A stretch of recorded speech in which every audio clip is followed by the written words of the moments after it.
Greetings, friends. Salutations mes amis. Aujourd'hui, nous allons nous pencher sur le sujet passionnant de croître en Christ. Qu'est-ce que cela signifie et comment cela se passe-t-il? Vous voyez, la croissance prend du temps. Nous le constatons dans de nombreux aspects de la vie. Si vous avez déjà planté un jardin, vous savez qu'il faut du temps et des soins avant de pouvoir profiter des fruits de notre travail. Lorsqu'un enfant naît, il faut de nombreuses années de soins attentifs et de croissance avant qu'il ne devienne un adulte à part entière. L'amitié est un autre exemple. Lorsque vous rencontrez quelqu'un pour la première fois, il faut du temps et de l'engagement pour que la relation se développe. Mais plus vous vous investissez dans cette relation, plus vous vous rapprochez. Croître en Christ est un merveilleux privilège que nous avons dès que nous acceptons l'incroyable cadeau de Dieu, le salut par Jésus. C'est ainsi que nous pouvons mieux le connaître et lui ressembler davantage. Et cette nouvelle vie en Christ commence par une dichotomie étonnante. Elle commence par la mort. La mort du Christ sur la croix rend notre nouvelle vie possible. Dans la précieuse parole du Seigneur, en Colossiens chapitre 1, versets 13-14, nous lisons «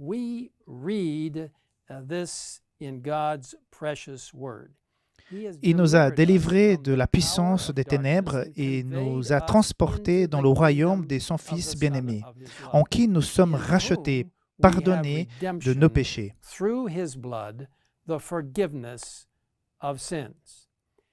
Et Romains 8, 1 nous assure « Il n'y a donc maintenant aucune condamnation pour ceux qui sont en Jésus-Christ, qui ne vivent pas conformément à leur nature propre, mais conformément à l'Esprit. » Mais marcher selon l'Esprit exige une autre mort, la mort de soi-même. Dans Galates 2, 20, Paul explique « J'ai été crucifié avec Christ. Ce n'est plus moi qui vis, c'est Christ qui vit en moi. Et ce que je vis maintenant dans mon corps, je le vis dans la foi au Fils de Dieu qui m'a aimé et qui s'est donné lui-même pour moi. » Plus nous nous rapprochons du Christ, plus nous l'aimons. Et plus nous l'aimons, plus nous voulons être comme lui. Mais comment cela fonctionne-t-il? Nous lisons cette belle explication dans Jésus-Christ à la page 154. Quand l'Esprit de Dieu prend possession d'un cœur, la vie est transformée. On met de côté les pensées de péché, on renonce aux mauvaises actions. L'amour, l'humilité et la paix succèdent à la colère, à l'envie, aux querelles. La joie remplace la tristesse et le visage reflète la lumière céleste.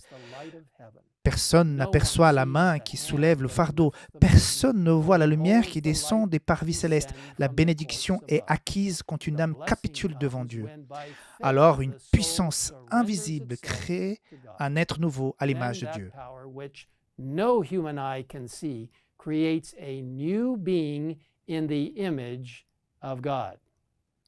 Quel Dieu étonnant et aimant nous servons qui peut provoquer une telle transformation. C'est Dieu lui-même. Ce concept de croître en Christ est si important qu'il constitue l'une des croyances fondamentales des adventistes du 7e jour qui se lit comme suit. Donc, croyance fondamentale numéro 11, croître en Christ. Par sa mort sur la croix, Jésus a triomphé des forces du mal. Lui, qui a soumis les esprits démoniaques durant son ministère terrestre, a brisé leur pouvoir et a rendu leur ruine définitive. La victoire de Jésus nous rend victorieux sur les forces du mal qui cherchent toujours à nous dominer, alors que nous marchons avec lui en paix dans la joie et l'assurance de son amour. Le Saint-Esprit habite maintenant en nous et nous rend plus forts. Engagés en permanence avec Jésus, notre Sauveur et Seigneur, nous sommes libérés du fardeau de nos actions passées.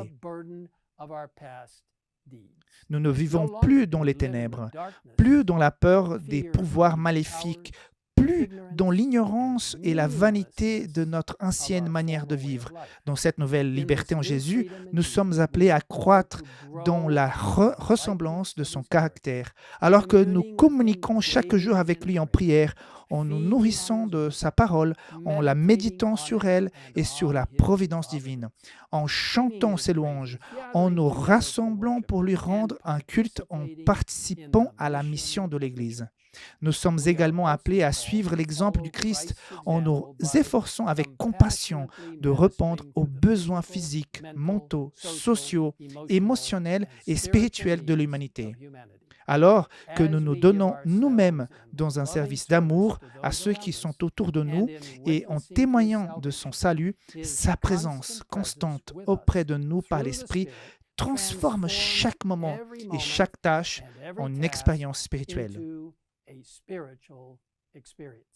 Si vous souhaitez en savoir plus sur cette croyance fondamentale, je vous encourage à visiter le site indiqué ci-dessus.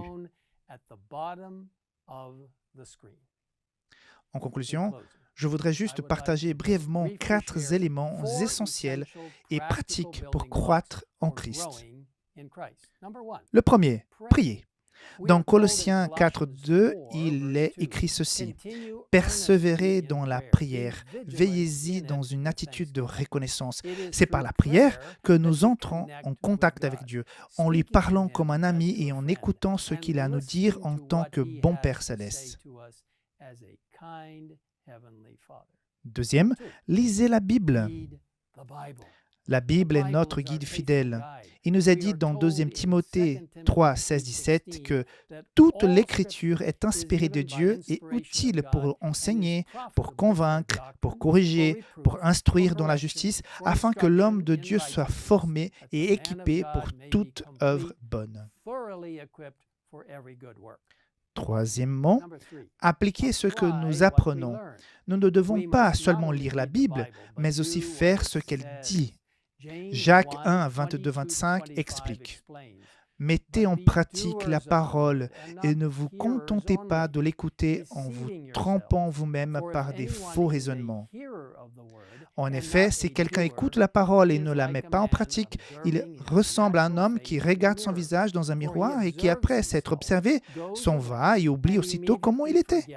Mais c'est lui qui a plongé les regards dans la loi parfaite, la loi de la liberté, et qui a persévéré, celui qui n'a pas oublié ce qu'il a entendu, mais qui se met au travail, celui-là sera heureux dans son activité. Quatrièmement, rencontrer d'autres croyants. Dieu nous a conçus pour nous encourager et nous renforcer mutuellement. Séparés du corps, il est plus difficile de maintenir un lien spirituel vivant. Ensemble, nous sommes plus forts. Dans Hébreux 10, 23 à 25, nous lisons ceci: « Retenons fermement l'espérance que nous proclamons, car celui qui a fait la promesse est fidèle. Veillons les uns sur les autres pour nous inciter à l'amour et à des belles œuvres. N'abandonnons pas notre assemblée comme certains en ont l'habitude, mais encourageons-nous mutuellement.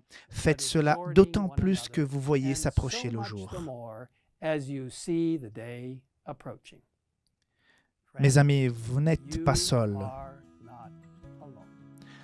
Alors que vous croissez dans le Christ, n'oubliez pas qu'il vous aime et qu'il prend soin de vous. Il est mort pour vous libérer de l'esclavage du péché et pour vous donner le don non seulement de la vie éternelle, mais d'une vie nouvelle en lui, dès maintenant. Il habite en vous par son Saint-Esprit, vous parle par la prière et vous guide par sa parole. Il vous encourage à rencontrer d'autres croyants et à aimer et servir les autres. Et maintenant, remercions-le dans la prière. Père Céleste, merci pour cette grande opportunité de nous connecter avec le ciel, non seulement sur une base quotidienne, mais moment après moment, par la prière et par la compréhension de ce que ta sainte parole nous dit. Comment nous ne devons pas être de simples lecteurs de la parole, mais la mettre en pratique. Ainsi, Seigneur, toujours par la puissance du Saint-Esprit, anime-nous, remplis-nous, vis en nous et aide-nous à accomplir ce que tu nous as réservé pour ton Église du reste, alors que nous arrivons à la fin des temps et que nous approchons de la deuxième venue du Christ. Merci de nous avoir écoutés et merci pour le privilège de croître en Christ alors que nous nous connectons avec lui chaque jour en acceptant sa justice qui justifie et sauve. Nous le demandons au nom du Christ. Amen. His sanctifying righteousness. In Christ's name we ask it. Amen.